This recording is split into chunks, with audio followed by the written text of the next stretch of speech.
presentación la hará la doctora Alexandra Calle de la Universidad Texas Tech y nos va a comentar sobre el tema de buenas prácticas de manufactura para alimentos procesados.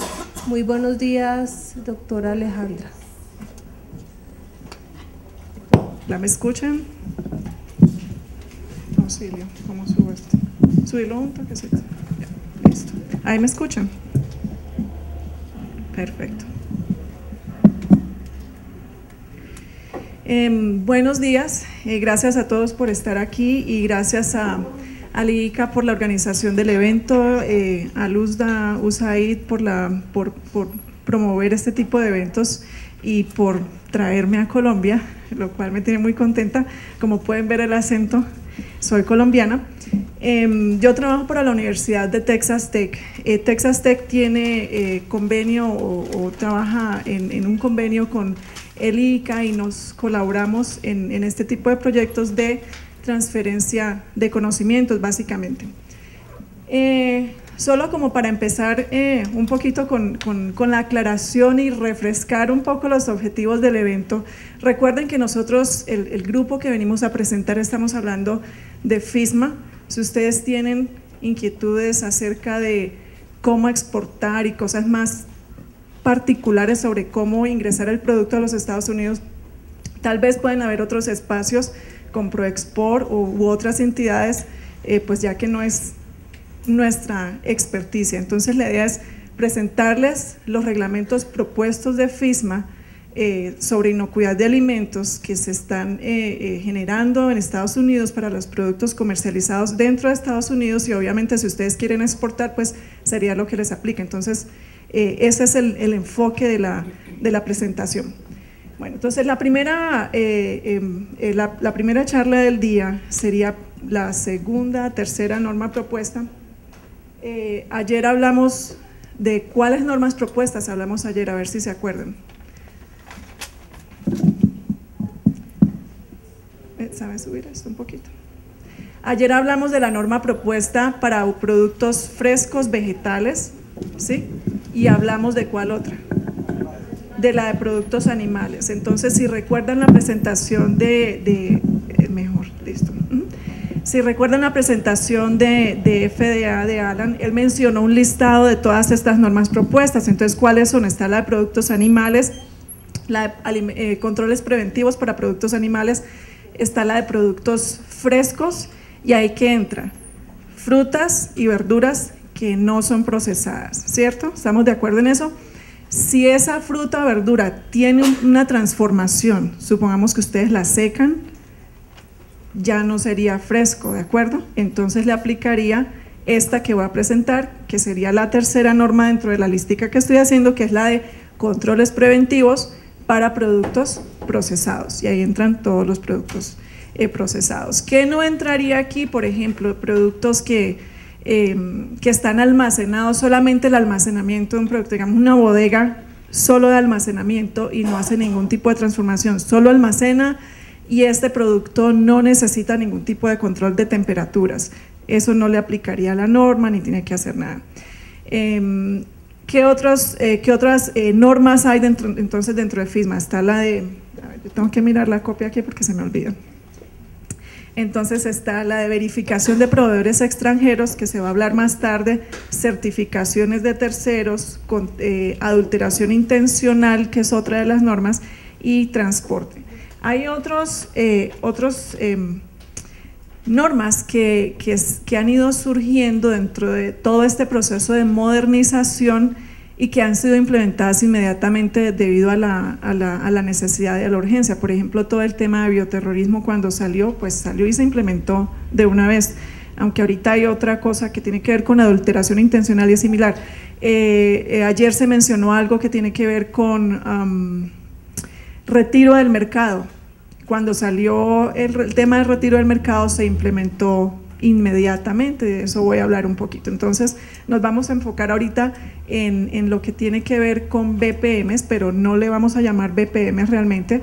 Esta es la norma sobre los controles preventivos para el proceso de alimentos procesados. Bueno, de una vez, más adelante, al final, si necesitan recordar el email, aunque en las presentaciones me imagino que lo van a tener por si tienen preguntas que no, más adelante que se les ocurra o cosas que yo no esté en capacidad de responder y que necesiten consultar más adelante.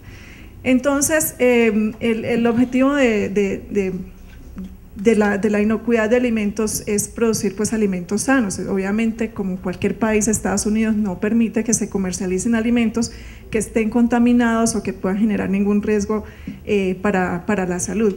La ley de alimentos y cosméticos prohíbe la comercialización de productos que estén etiquetados inapropiadamente o que se encuentren adulterados. Igualmente el FDA también regula todo lo que tenga que ver con aditivos y colorantes. Entonces, en este orden de ideas, las buenas prácticas de manufactura son todos estos requerimientos mínimos para pues, garantizar que la inocuidad de los alimentos, y hay un enfoque general de 4 aspectos que tiene que ver con personal, edificios, instalaciones, equipos y utensilios, controles de procesos. Si ustedes están familiarizados con las BPMs, el decreto 3075, esto es algo que ya debe ser muy obvio para ustedes. Esto es, de hecho, es muy similar al decreto 3075. Digo, muy similar lo que está actual, pero lo que viene sí tiene unos cambios sustanciales, mucho más profundo que lo que tenemos actualmente, incluso en Colombia.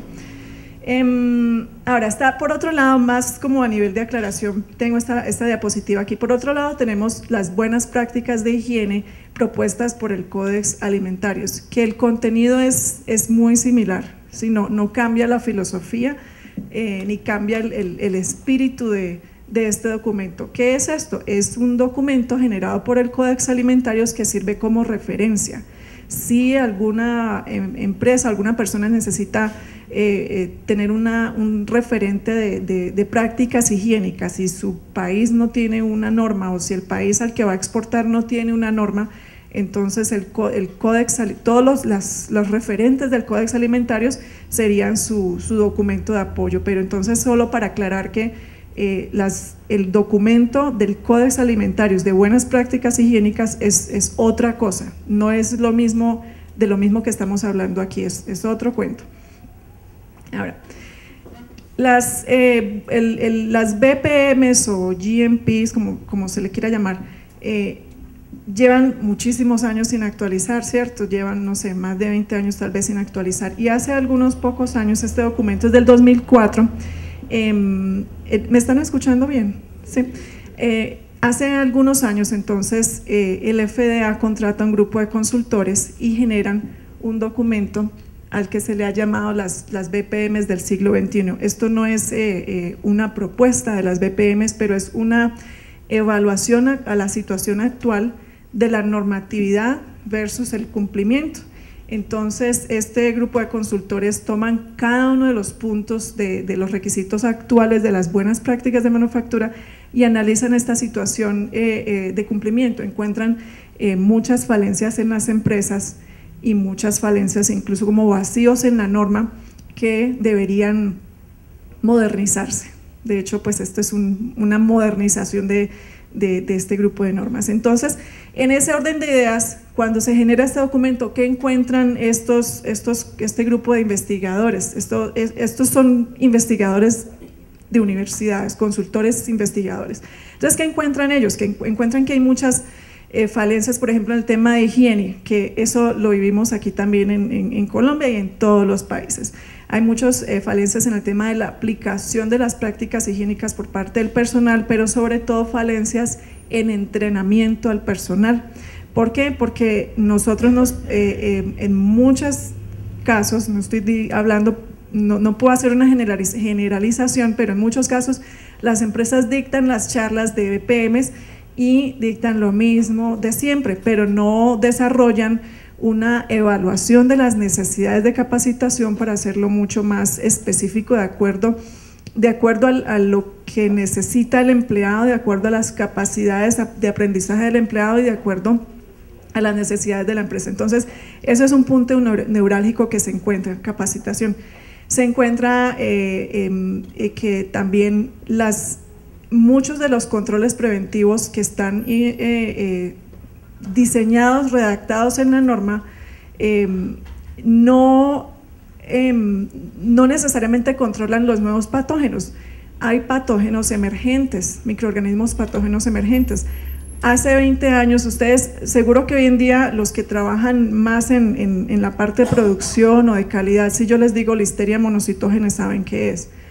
Pero hace 20 años, ustedes sabían hablar de Listeria monocytogenes o de E. coli O157H7. Eso es lo que se llaman los microorganismos patógenos emergentes. Entonces, también existe esa necesidad de modernizar porque hay un cambio también en este tipo de situaciones. Se encuentran falencias en el tema de edificaciones e instalaciones, mal diseño de las edificaciones y mal diseño de los equipos. Lo ve uno sobre todo, pues esto es un documento de Estados Unidos, pero en Latinoamérica uno lo ve muchísimo en el tema de mal diseño de los equipos. Uno siempre tiene la tendencia, esto yo lo veo a muchas de las empresas a las que con las que he tenido la oportunidad de trabajar.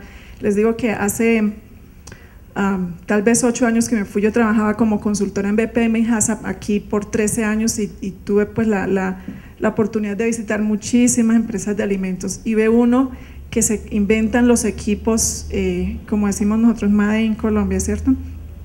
Y estos equipos no necesariamente cumplen con los requisitos, ¿sí? Son soldaduras mal hechas, son materiales inapropiados o lo que sea, equipos que son difíciles de limpiar, y esto se encontró en estas falencias sobre el cumplimiento pues de las buenas prácticas de manufactura. Eso en términos generales. Entonces toda esta es una evaluación de esa situación. Entonces se genera esa necesidad de modernizar. ¿Qué es lo que hay actualmente? Las que hay actualmente se conocen como, en inglés la C significa current, que es como las actuales, las buenas prácticas de manufactura actuales, así se le llaman en inglés. Ustedes pueden consultarlas o encontrar el documento que está actual en la página del FDA, simplemente le meten en el Google esto y encuentran el documento que está en el título 21, en la parte 110, y ahí está todo el conjunto de normas actuales. Entonces, solo a manera para refrescar qué es lo que hay actualmente. Estas normas actuales son muy parecidas al decreto 3075. ¿Quién está familiarizado con el 3075?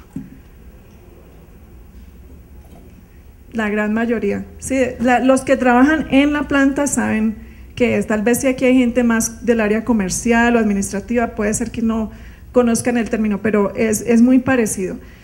Entonces, ¿qué contienen las BPM actuales?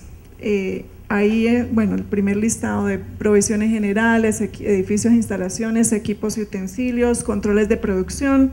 Hay otro punto que son los niveles de defectos, ya vamos a hablar un poquito de eso. Bueno, en las provisiones generales están las definiciones, buenas prácticas de manufactura. Se habla de los criterios de adulteración respecto al personal, igual que en el decreto 3075, todos los controles sobre las enfermedades, controles de higiene personal, el uso del uniforme apropiado, que si no tener esmalte de uñas, bueno, el lavado de manos con frecuencia, el uniforme, no portar joyas, todo lo que ya conocemos de normas básicas de higiene del personal. Algunas exclusiones hay allí. Luego en el punto 2 están las edificaciones e instalaciones y se habla, por ejemplo, de establecimientos y alrededores. Bueno, ustedes ya lo saben, que el cerco perimetral, que los alrededores estén limpios, pues para que los alrededores no se conviertan también en un problema para el proceso o para la planta de producción. Están las operaciones sanitarias, que incluyen limpieza y desinfección, almacenamiento adecuado de los químicos para limpieza y desinfección, y los procedimientos también, control de plagas, saneamiento de las superficies de contacto. Este es un concepto que se utiliza mucho en la normatividad, en el tema de higiene de los alimentos y de inocuidad. Son las superficies de contacto, a esto se le da muchísima relevancia. almacenamiento y manejo de los equipos y utensilios pues, de limpieza y desinfección. Luego otro punto son las instalaciones sanitarias. Ahora estoy pasando rápido pues porque esto es lo actual y la idea es ver un poquito más a fondo. Si ustedes van teniendo preguntas de esto, pues váyanlas apuntando para que no se les olvide y al final las hacemos. Instalaciones sanitarias, entonces hablamos de las fuentes de agua, de plomería, desagües, bueno, todo el detalle del tema de instalaciones sanitarias y controles sanitarios. En diseño sanitario, igual, pues que no haya una contaminación cruzada y guarden ahí en la mente el término contaminación cruzada porque ya les voy a hablar también de ese término que cambia con la norma propuesta de FISMA. Entonces, en la norma actual se habla de un diseño sanitario que no permita la contaminación cruzada, que la materia prima entre por un lado y ya el producto terminado salga por otro lado, que no haya ninguna posibilidad de devolverse en el proceso o que el personal o los mismos equipos o las mismas materias primas no contaminen el producto terminado. Y esto pues es una de esas falencias grandes que todavía existen en las empresas en Estados Unidos, según el reporte que vimos y según las experiencias que hemos tenido en las visitas a las empresas, también lo seguimos viendo. Y valga la aclaración, este ejercicio que estamos haciendo esta semana ya se ha hecho en bastantes países de Latinoamérica, hemos visitado bastantes empresas y casi que la problemática es igual en todas partes. Bueno, está en la subparte C de las buenas prácticas de la norma actual, el punto de los equipos y utensilios y el énfasis es en diseño sanitario y mantenimiento de ese equipo para que los equipos y los utensilios no se conviertan en una fuente de contaminación. Muchos problemas de contaminación de productos, de enfermedades transmitidas por alimentos o brotes alimenticios que se presentan en los Estados Unidos en productos procesados, bueno, incluso en frutas y vegetales, se ha encontrado que es a causa de mal higiene de los equipos y utensilios, incluso malas condiciones de los equipos. Por ejemplo, una superficie de acero inoxidable con unas pequeñas rayaduritas pues, en el mismo acero inoxidable, eso se convierte en un nicho para bacterias. Uno no le ve la importancia. ¿Por qué? Porque como nosotros en nuestros países no estamos acostumbrados a tener unas cifras epidemiológicas que nos muestren cuánta gente se murió por, qué sé yo, por listeria, entonces uno no le ve como la importancia. En Estados Unidos uno sí tiene la posibilidad de tener acceso a cifras epidemiológicas y sí se reportan y la gente sí es muy juiciosa con el reporte y con el análisis de los datos y la investigación y la publicación. Entonces sí se han visto muchos casos de contaminaciones de producto de producto pues que consume uno originadas por el equipo. El tema, no sé si ustedes ven noticias de inocuidad. Hay un caso que ahorita está sonando mucho que es el de los Bluebell. Miguel debe saber, los helados de Bluebell, ¿no? Sí, sí. ¿Qué ha pasado con estos helados de esta compañía? Hubo, bueno, esto lo tenía pensado mencionar más adelante, pero luego lo reciclamos. ¿Qué pasó con esta empresa? Hubo a ver si me acuerdo cómo fue exactamente, pero se reportaron casos de enfermos y muertos, tal vez 2, 3, creo que ya ha subido como a 4 muertos, algo así. Y empezó por un hospital que le dio los helados a gente enferma. ¿Y qué pasa con la gente enferma y con su sistema inmune? Entonces el helado estaba contaminado con listeria, como el sistema inmune estaba debilitado, pues se murieron. Y luego hubo más enfermos y luego hubo otro muerto. Entonces ya se crea una alerta y empieza la investigación. Se reporta las entidades pues, de salud del gobierno de ese estado donde ocurrió el problema, reportan que hay un problema de listeria, que hay un muerto por listeria, entonces hay que hacer la investigación. Entonces, ¿cómo se hace esa investigación? Ellos tienen que aislar el microorganismo y tienen que hacerle toda tipificación genética, saber quién era ese microorganismo. Entonces, con toda esa caracterización genética, luego empiezan a irse hacia atrás y hasta que encuentran que ese producto que ellos sospechaban sí tenía el mismo microorganismo, porque le hacen una comparación de huella digital prácticamente.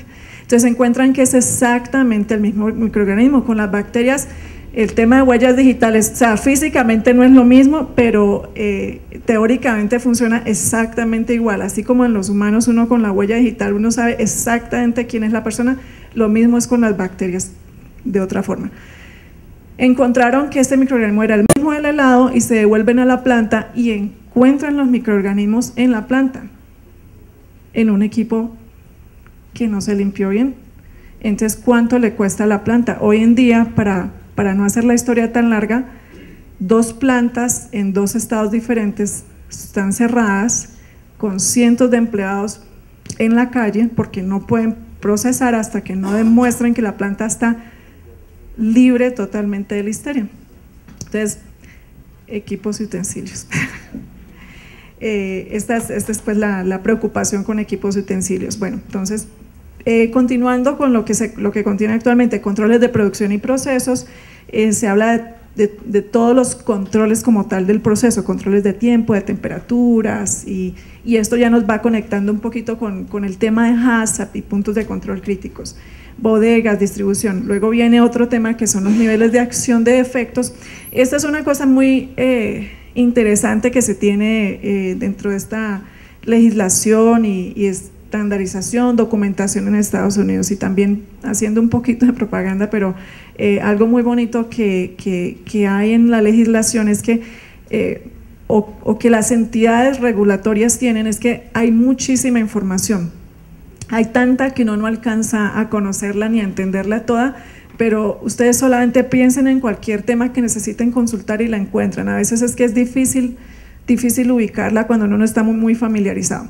El tema de niveles de acción de defectos está en la página web, pues ahí lo ven, de la FDA, y se habla es como un manual de niveles de defectos. Entonces está por orden alfabético todos los tipos de defectos que puedan existir y están considerados muchísimos, pues habrán cosas que se han escapado. Entonces, en orden alfabético ustedes entran, no recuerdo si es el producto o el defecto, ya no me acuerdo. Ahorita hago el ejercicio y recuerdo que es, pero creo que es el producto, una cosa así. Entonces, por orden alfabético buscan sí, es el producto, y encuentran todos los defectos que ese producto puede tener y los niveles permisibles. Esto es una herramienta que les puede servir a ustedes bastante, sobre todo para calidad. Tiene que también ver con inocuidad, pero esto les va a servir muchísimo. Y también está, no solamente les dicen los niveles de defecto, pero también está el manual de procedimientos microanalíticos, donde ustedes pueden consultar cuáles son los procedimientos para analizar esos tipos de defectos. Estos son defectos más físicos. También hay otro que no lo incluye aquí, que se llama el BAM, que es el manual analítico de bacteriología, una cosa así como de microbiología, y están todos los procedimientos microbiológicos por producto de lo que le corresponde a FDA, porque ahí no van a encontrar de carnes, por ejemplo. Los procedimientos de carnes están en lo de USDA. Están en este BAM, se llama BAM, si lo quieren apuntar, están todos los procedimientos microbiológicos. ¿Por qué es importante saberlo? Porque en la norma propuesta FISMA, tanto para productos frescos como productos procesados, y en la lista de chequeo que a ustedes les va a quedar de productos procesados, lo van a ver, se habla de análisis, por ejemplo, análisis microbiológico del agua, siguiendo los procedimientos del BAM. Si ustedes ven esas 3 letricas BAM, ahí lo van a encontrar. Entonces es esto. Y lo que pide FISMA es no me sirve que usted analice el agua con el procedimiento que a usted se le ocurra, sino con un procedimiento que haya sido ya validado y estandarizado. Entonces debe haber alguna equivalencia. igual pues los equipos y medios de cultivo se usan lo mismo en casi todas partes, pero sí es importante conocer esto porque se sigue aplicando para la nueva, para las normas propuestas. Bueno, entonces vámonos yendo ya un poquito, entrando un poquito al por qué FISMA, por qué la modernización, y ya lo mencioné al principio cuando hablábamos de las normas, de las BPM del siglo XXI. Entonces, se presentó ayer, lo presentó Alan en su diapositiva, hay unas cifras epidemiológicas, dentro del FDA está una oficina que es el CDC, donde se administra toda la información epidemiológica y todas las estadísticas, y ahí puede uno consultar pues cuáles han sido las cifras de muertos y enfermos y lo que le ha costado al país. Y bueno, pues las cifras lo dicen, ¿no? Cuántas personas han sido afectadas por enfermedades transmitidas por alimentos. Entonces, de nuevo, vuelvo, insisto, para ellos esto es muy importante porque gracias al hecho de que tienen su muy buen sistema de vigilancia epidemiológica, se dan cuenta de estos valores. Ahora, no solamente está el CDC, hay otras oficinas, ¿cómo se le llamaría? Como institutos o sí, oficinas. Está, por ejemplo, el FoodNet, están bancos de información donde se va colectando todos estos datos que llegan y pues pueden darse cuenta. Entonces, a raíz de todas estas cifras, a raíz de evaluar cuál es esta situación actual que se ve en el documento de las BPM del siglo XXI, entonces pues sí, hay que modernizar y esta ley propuesta, quiero aclarar algo, esto no se diseña pensando en los países que le están vendiendo a Estados Unidos, esto se diseña pensando en Estados Unidos, esta es la norma que ellos tienen que cumplir, así que si ustedes van a venderle a ellos, pues obviamente tienen que ajustarse a las normas de ellos. Entonces, pues por eso lo que se quiere por parte de FDA y del USDA es, estos no son nuestras normas, pero como ustedes tienen que cumplirlas, si nos van a exportar, si nos van a vender, perdón, entonces le estamos poniendo en conocimiento pues para que estén preparados. Pero hago la aclaración porque hemos tenido casos en algunos países donde la gente cree que esta es la norma de exportar, o sea, que se ha generado para exportar. ¿Sí me explico? Sí, es la norma de ellos. Esto es más o menos una cronología de eventos que han ido sucediendo con el FISMA. Ayer incluso hubo otros daticos, otros años que Alan presentó, que se los voy a copiar y los voy a agregar a esta diapositiva para futuras presentaciones. Él hablaba, creo que por allá en 1900 no sé qué, a 30 y pico se genera la primera ley de alimentos, una cosa así. Luego en el 69 se publica la primera norma de buenas prácticas de manufactura, que si se acuerdan y están familiarizados, hoy en día es CFR 121 parte, ¿qué? 110. En esa época era 128. Luego en el 77 se moderniza y cambia a parte 110. Y bueno, ahí luego viene pues esta secuencia de eventos. Luego en el 2011, ya lo habló ayer Alan, pues se firma la ley, o sea, esto ya es un hecho, y bueno, vienen todas las propuestas y los documentos.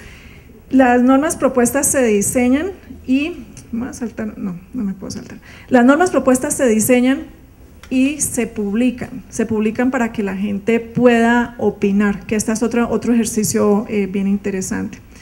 ¿Y qué es lo que espera el FDA? Espera que el FISMA, pues si se cumplen estos estándares preventivos, pueda reducir todas estas cifras y estos indicadores de inocuidad. Y en ese orden de ideas también el FISMA le empieza a conferir más autonomía y poder al FDA para cierto tipo de controles, como por ejemplo el acceso a registros. Yo no sé, Alan puede hablar mejor de eso que yo, pues porque no soy funcionaria, pero tal vez antes no tenían suficiente libertad de acceso a registros o algo así, no sé, pero bueno, entra en más libertad de acceso a registros, de frecuencias de inspección, el tema de retiro que ya es ahorita obligatorio. Hay, dentro de las oportunidades de mejora que se encuentran, que están identificadas, pues, y que ya empiezan a ser parte de la norma propuesta, entonces ya es el tema de entrenamiento apropiado para supervisores y operarios. Se le ha dado muchísimo énfasis a entrenamiento y sobre todo, no solo a los operarios, pero sobre todo a nivel de supervisor, porque pues el supervisor es el entrenador también de ellos, ¿no? Entonces se va a requerir que los supervisores pues tengan un nivel mayor de entrenamiento e incluso avalado, ¿no? Creación e implementación de un programa de control de alergenos, esto es nuevo totalmente, el programa de alergenos antes era pues más voluntario, ahorita va a ser obligatorio. El programa escrito de control de patógenos ambientales también es nuevo, entonces ya las empresas van a tener que identificar, y aquí empieza a entrar un poquito más de ciencia, ayer lo hablaba, usó el término Jaime cuando hablaba de más conocimiento científico y soporte científico. Ahorita ya ustedes tienen que identificar cuáles son sus patógenos ambientales. Patógeno ambiental no es el patógeno que está volando en el ambiente, ambiental es lo que está en todo el ambiente de proceso, y esto incluye la superficie, incluye el piso, incluye los sifones, las paredes, los techos, los cuartos fríos, todo eso. Entonces ustedes tienen que saber quiénes son los que pueden estar viviendo ahí para poder diseñar su programa de control. Los procedimientos escritos e implementados de limpieza y desinfección para todas las superficies de contacto, todo lo que el producto vaya a tocar o las materias primas tiene que estar incluido dentro de los programas de limpieza y desinfección. Y hay un contenido, ya les dicen, tienen que tener un alcance, unos objetivos, unos responsables, todo eso. No es como antes que uno incluía ciertas, el contenido dependía más de quien diseñaba el documento. Ahorita te están diciendo qué es lo que tienen que considerar. Se deben tener en cuenta también, dentro de estas oportunidades de mejora, entonces se habla de considerar que se remueva la exención para la cosecha, empaque, almacenamiento y distribución de productos vegetales, porque entra ya en la norma de productos frescos, mantenimiento de registros críticos para la inocuidad y permitir el acceso al FDA para que se pueda verificar este cumplimiento. Dentro de las oportunidades también se habla de durante el proceso de revisión de las normas propuestas, se ha requerido sugerencias del público sobre esa incorporación del uso del tiempo y temperatura para controles de producto. ¿Qué se refiere a esto? Es que en algunas de las normas del FDA, por ejemplo, bueno, no les voy a poner un número exacto de la norma, ni me lo sé, pero sí se determinan tiempos exactos y temperaturas exactas. Ahorita se le está diciendo, se le va a dar un poquito más de libertad al procesador porque las condiciones cambian un poquito, ¿no? Si no es lo mismo si yo estoy procesando un producto más pequeño, un producto más grande, un producto más húmedo o un producto más seco. Entonces se le está dando la libertad, pero esa libertad al mismo tiempo es mucho más compleja que el no tenerla, porque implica que ustedes tienen que hacer validaciones, y esos son estudios científicos, suena un poquito como sofisticado, pero es que así es, y demostrar que sus controles sí son efectivos para el control de estos microorganismos patógenos, ¿sí? Bueno, y a esto llegamos. Este es el documento, pues, como está hoy en día, las normas propuestas. Como les decía, se solicitaron comentarios al público y todos los comentarios, ustedes pueden tener acceso a todos los comentarios. De hecho, pues yo bajé esto de la página del FDA, simplemente copié y pegué la cartica que alguien envió. Esto es como un productor de algo orgánico y no sé qué hace, como unas preguntas de algo orgánico, pero ahí pueden ver por la letra que simplemente es cualquier persona que quiere hacer comentarios y los envían a las páginas donde se las han solicitado. Hubo estas dos oportunidades. En enero del 2013 se recibieron 274 comentarios y en el 2014 se recibe 1391, y los comentarios sí han dado pie a revisar y seguir mejorando y corrigiendo un poquito esta norma propuesta. Si quieren bajarla pues más bonita de la página del FDA, aquí la van a encontrar, está en PDF, tienen que saber buscar el PDF. Esta sería la traducción en español, queda como regla propuesta sobre controles preventivos para alimentos de consumo humano, y aquí está, buenas prácticas de manufacturas Y análisis de peligros, aquí viene otro de estos cambios grandes. Análisis de peligros y controles preventivos basados en riesgo. Anteriormente, ¿qué era? Solo buenas prácticas de manufactura. Mire lo que ya nos están hablando aquí. ¿Y esto qué implicación tiene? ¿A qué les suena esto? Revisiones generales, pues esto va a pasar pues más bien rápido porque ya lo hemos ido discutiendo. Simplemente revisiones que se han ido considerando, que las granjas que empacan o almacenan alimentos de otras granjas no están sujetos a la norma.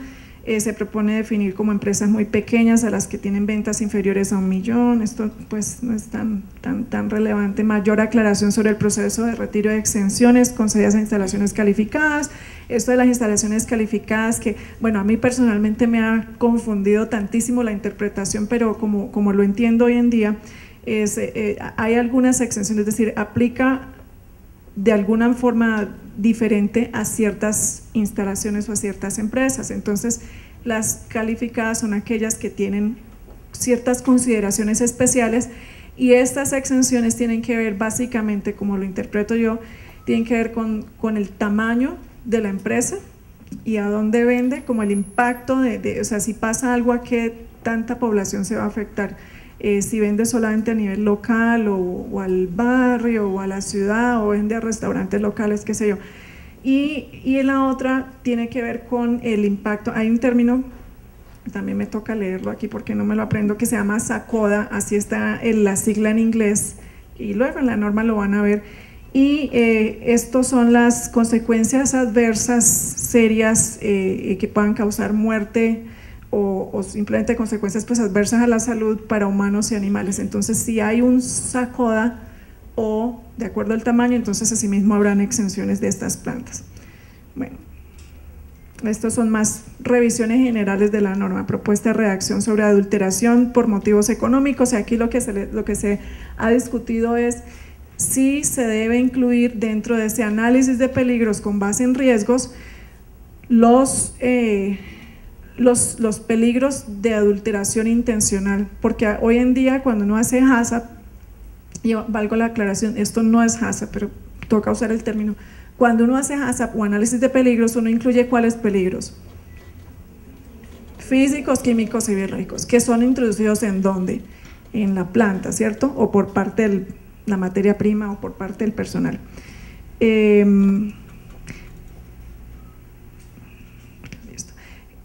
¿Me quedan 50 minutos? Ok. Tengo que hablar bastante. Ya casi termino, no, mentiras. ¿Me recuerdas cuando me quedan como 20 por ahí? Entonces, en el análisis de peligros que uno hace hoy en día, uno incluye estos peligros químicos, biológicos y físicos, pero que son introducidos en la planta, en el ambiente de proceso, bien sea por el manipulador, por la materia prima o por lo que sea, falta de higiene, bueno, no sé, cualquier cosa. Pero la norma propuesta, entonces ya me está diciendo, tal vez va a tener que considerar la contaminación intencional, o sea, el loco que se enojó con el dueño y le echó, o lo que sea, escupió en el tanque de leche o pisó las verduras, qué sé yo, todas estas cosas raras que suceden. Entonces, y eso es más difícil porque es fácil analizar los peligros físicos, químicos o biológicos que uno los puede anticipar, o sea, es fácil uno identificar qué pudiera pasar, pero ¿cómo anticipa uno algo que uno no tiene idea que alguien va a hacer? ¿Sí? ¿Cómo anticipa uno eso? Eso es más complejo, pero es de suma gravedad, porque sí han habido muchísimos casos de contaminación intencional en todas partes. Esto no solamente en Estados Unidos, en todas partes pasa. El empleado descontento o por competencia desleal le hacen daño a tu producto. Entonces, lo que busca esta norma propuesta es tenga un plan de contingencia, o sea, esté preparado para esas cosas porque puede pasar. Y ahora, mencionando ya el tema de bioterrorismo, que es aún más grave. Entonces, la modernización de las buenas prácticas de manufactura o la modernización de la actual parte 110 del Código Federal de Regulaciones, entonces va a cambiar, ya no va a ser 110, sino que va a ser 117. Entonces, para los que estaban familiarizados con esto, ya tienen que meterse en una casa que ya no va a existir más como parte 110, sino como parte 117. Y la parte 117 va a incluir dos grandes, va a incluir las buenas prácticas de manufactura y va a incluir requerimientos de controles preventivos bajo riesgo. Si yo estoy cuando suena, toca cambiar la pila.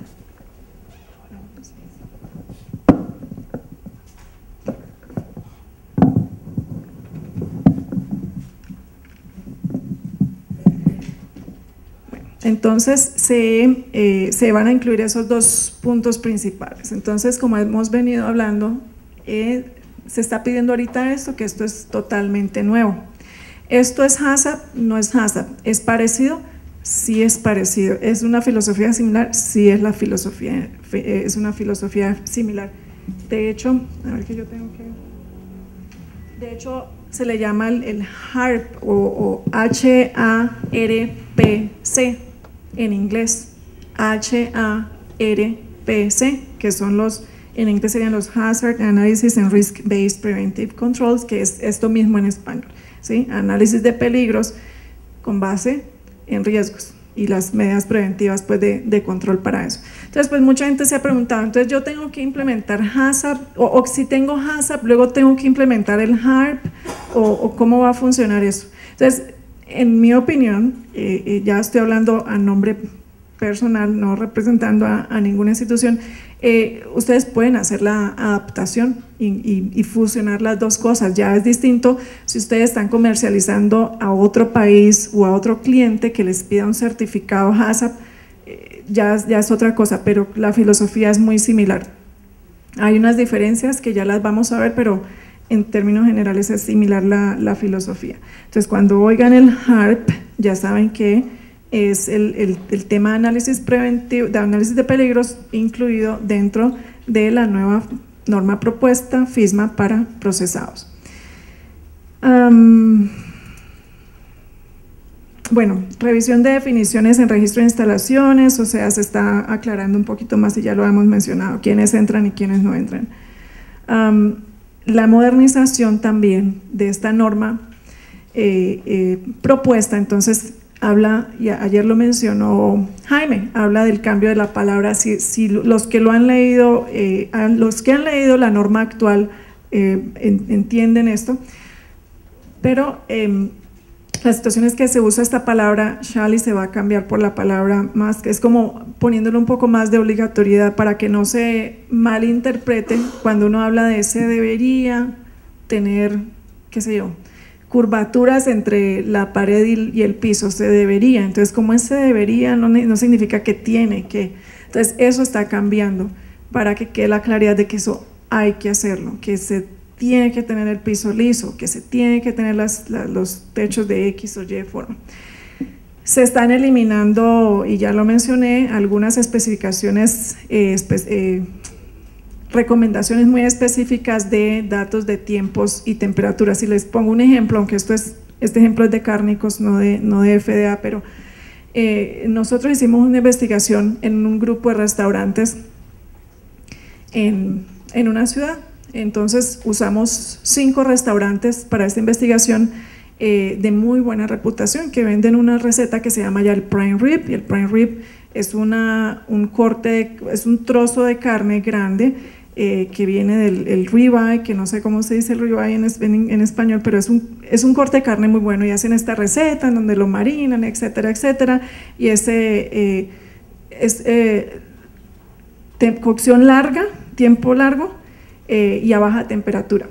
Entonces, las normas piden unos datos exactos de tiempos y unos datos exactos de temperatura, y en esta investigación que encontramos que nadie cumple, porque los trozos de carne o el corte de carne varía, la temperatura de inicio del proceso de cocción en la carne varía. Entonces, si las autoridades locales quisieran pues retener o parar el restaurante y no permitirles vender, tienen toda la autoridad porque no cumplen con la norma, pero el producto sí es inocuo, ¿sí me explico? El tema es la limitación de darles a ellos un dato exacto de tiempo y temperatura. Y de hecho en este estudio pues encontramos eso, no hay problema de contaminación del producto, simplemente es que cada restaurante debería validar su curva de tiempo y temperatura versus control de microorganismos patógenos. ¿Cuál es el lío ahí? Que es que va a ser un poquito costoso, pero hay que hacerlo porque ustedes tienen que demostrar que sus controles sí sirven. Yo les decía hace un rato también, guarden este término de contaminación cruzada porque lo vamos a ver. Se está cambiando el tema de contaminación cruzada por contacto cruzado.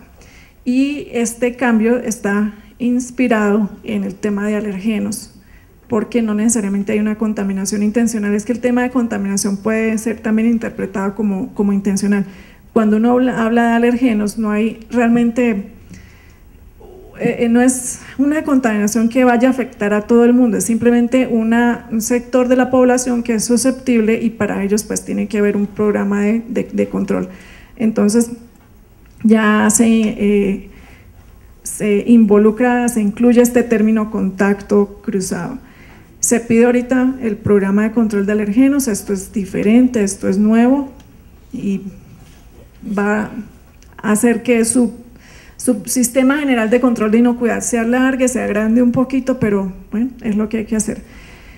Prevención de la contaminación de empaques de alimentos. Ayer alguien hablaba de los empaques, no recuerdo exactamente la pregunta, pero para empaques, de hecho me fui a leer, para empaques todo lo que tenga que ver, todo lo que tenga contacto con el alimento, con el producto terminado, que hace parte del alimento, entra en el decreto, en este grupo de normas, ¿sí? No hay una norma especial para las BPMs para manipular el empaque. ¿Sí? El empaque entonces se tiene que considerar como que fuera un insumo, como que fuera una materia prima para el producto, y eso implica que consideraciones de manejo, de almacenamiento, y que ustedes deben controlar la condición de ese empaque. O sea, así como ustedes van a hacer, qué sé yo, una leche saborizada y le van a echar sabor a fresa, ustedes el sabor a fresa lo dejan aparte y buscan una norma para cómo procesar sabor a fresa. No, ustedes lo meten dentro de sus controles preventivos y hacen un análisis de peligros de ese sabor. Lo mismo con el empaque, ustedes tienen que asegurarse que las tintas son grado alimentario, que no van a migrar al producto, que la calidad del empaque es grado alimentario, todo eso hay que controlar, el manejo del empaque, el almacenamiento del empaque.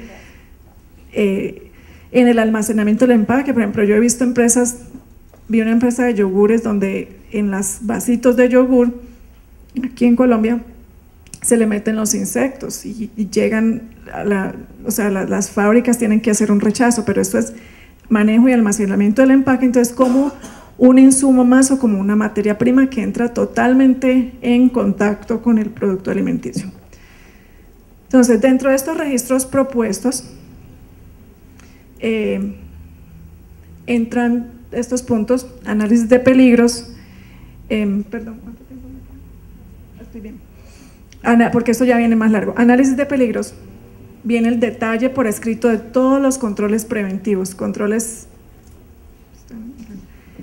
de proceso, controles de alergenos, controles de saneamiento, limpieza y desinfección, un plan de retiro del mercado y cualquier otro control que ustedes consideren necesario, muy especial y particular de su producto.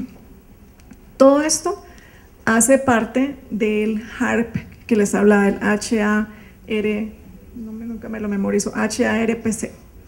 Todo esto va a entrar en parte de ese, y está ya por escrito en la norma, mientras que cuando ustedes implementan HACCP, en los documentos, las normas de referencia de HACCP no les están obligando a que incluyan este tipo de cosas o esto, o sea, se sugiere o bueno, uno sabe que lo tienen que hacer.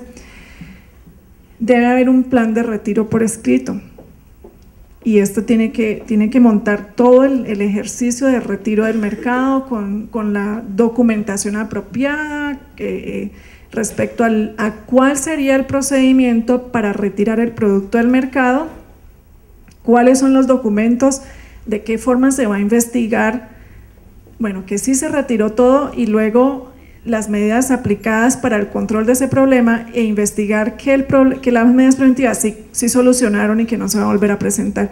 Esto ya es un paquete más grandecito, porque ya implica tener conocimiento de tener un buen programa de trazabilidad, por ejemplo, ¿sí? Incluso con el plan de retiro de mercado, plan de retiro por escrito, ustedes deben hacer un ejercicio, como una simulación de retiro, y si hay un problema, ¿cómo vamos a retirar? Si tenemos la capacidad de retirar, ¿cómo le van a comunicar a los consumidores en general? Bueno, detalle de las actividades de monitoreo, tiene que haber, ya vamos a hablar de eso, acciones correctivas, verificación, esto es lo que entra a ser muy similar a HACCP. Se habla de los individuos calificados. Entonces, cuando les hablaba al principio, si se acuerdan, en una de las primeras diapositivas les decía yo, el tema de capacitación entra muy fuerte ahora y va a ser muy exigente, y sobre todo para supervisores. Entonces se habla de que ustedes dentro de su empresa tienen que tener individuos o personas calificadas y tienen que demostrar que sus supervisores, o sea, se va manejando como por niveles, no tanto los operarios, pero sobre todo sus supervisores, que sí estén calificados para desempeñar la labor y que tengan las certificaciones apropiadas, que tengan un entrenamiento avalado por estas alianzas. Tal vez, no sé si ayer se habló en la norma de vegetales, pero hay unas alianzas establecidas con universidades en donde hay programas o currículos estandarizados para capacitar y certificar al personal. Entonces, esto es lo que refiere como a las personas calificadas. Debe tenerse su lista de registros requeridos para asegurar la inocuidad, o sea, no solamente es tener el registro ahí, pero tengan la lista, o sea, un listado que le vaya a servir al inspector identificar todos los registros de soporte que yo pueda usar como evidencia de que sí estoy controlando la inocuidad. Algunos ejemplos sería pues ese plan de inocuidad, monitoreo, acciones correctivas, verificación. Bueno, entonces, esto recapitula un poco los controles preventivos. Entonces, implica que se debe implementar el plan por escrito, y este plan va a incluir la evaluación de los peligros que afecten la inocuidad.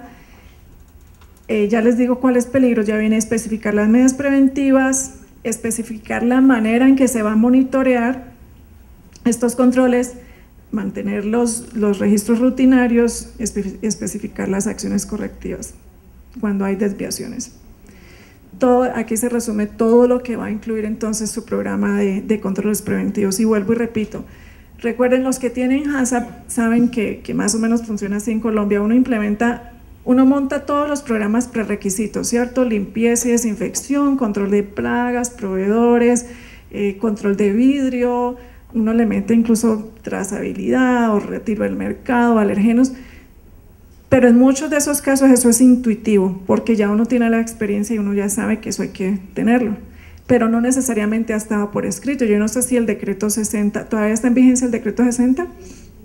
Yo no sé si el decreto 60 les diga, tiene que tener un programa de control de alergenos, o sea, no recuerdo que tenga tanto detalle de todos, pero uno intuitivamente sabe que lo tiene que hacer. Y luego vienen lo auditan a uno, entonces uno ya de ahí aprende que sí, que estos programas había que tenerlos, ¿cierto? Y que le quedaron faltando algunos. Pero ahora la norma propuesta ya se los está diciendo, ya le está contando exactamente lo que tienen que hacer. Entonces te describen mantenimiento y revisión periódica. Aquí lo que está escrito en estos cuadritos es un resumen de todo el detalle de la norma propuesta, pues como está, porque presentarles la norma así en papel, como decía Jaime ayer, son como 200 y tantas hojas en letra así chiquitita con varias columnas, es súper extenso. O sea, esto es una extracción de días y días y días de leerse esta norma para poder poner esto acá. Se pide entonces los individuos calificados, entrenamiento con el currículum estandarizado o por experiencia, pero sí se está dándole mucho énfasis a este currículum estandarizado. Ya vamos a ver un poco más de eso. Validación de los controles preventivos. El tema de validación es un tema en que yo lo sé por experiencia en nuestro país que es muy deficiente, y no solamente aquí en Colombia, en todas partes.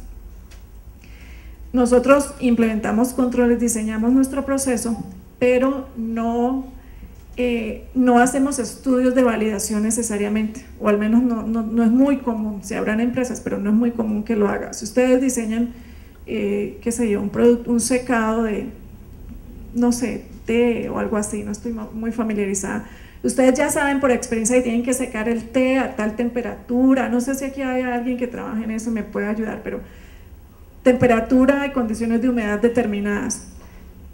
Ustedes tienen que hacer estudios de eso, o sea, demostrar que a esa temperatura matan los microorganismos que quieren matar o destruyen los microorganismos. ¿Y eso qué implica? Que hay que hacer su estudio de laboratorio, contratar a alguien que inocule las hojitas con una bacteria, puede ser el patógeno, puede ser ¿cómo se llama eso? ¿Surrogado se llama? ¿Surrogate? Se le inocula con la bacteria, luego se somete al proceso, se hace otro análisis microbiológico y se demuestra que sí hubo una destrucción y hay que hacer replicaciones, o sea, repetición del experimento, y hay que hacer análisis estadísticos para demostrar sí hubo una diferencia significativa entre la cantidad del microorganismo que yo inoculé y el producto terminado. Eso es validar. Si ustedes no pueden validar y hacer un estudio así de laboratorio, no necesariamente es tan costoso, solo es encontrar quién se lo haga. Entonces tendrían que usar artículos científicos publicados en periódicos o revistas científicas reconocidas, en donde se hayan hecho estudios similares, y ustedes pueden basarse en eso. Mire, esta publicación de la investigación de fulano y fulano de la universidad tal demostraron que los mismos controles que yo estoy usando sirven. Esa es otra forma de validar, usar artículos científicos, pero es un tema que hay que hacer.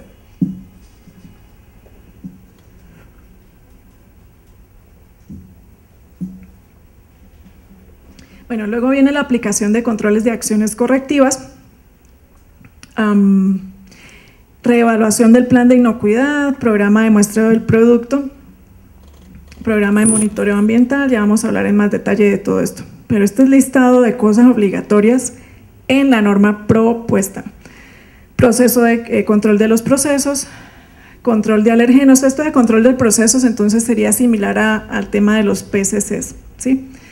Control de alergenos, y hay que hacer todo un plan de control de alergenos, que este es otro de esos programitas que son un poquito extensos, porque tienen que hacer de todo el análisis de peligros, de posible contacto cruzado de alergenos al producto terminado. Controles de limpieza y desinfección, plan de retiro, programas de selección de proveedores. Y ayer alguien hablaba de los proveedores, y acuérdense, ustedes tienen sus proveedores, ustedes tienen que garantizar que ellos también cumplan con sus normas, ¿no? Y ustedes tienen que auditarlos, todo esto, o pedirles documentos de soporte. Proveedores, me perdí. Calibración es otro tema, calibración de equipos de medición, equipos de medición y ensayo, y manejo de quejas y reclamos. El manejo de quejas y reclamos, uno de los comentarios que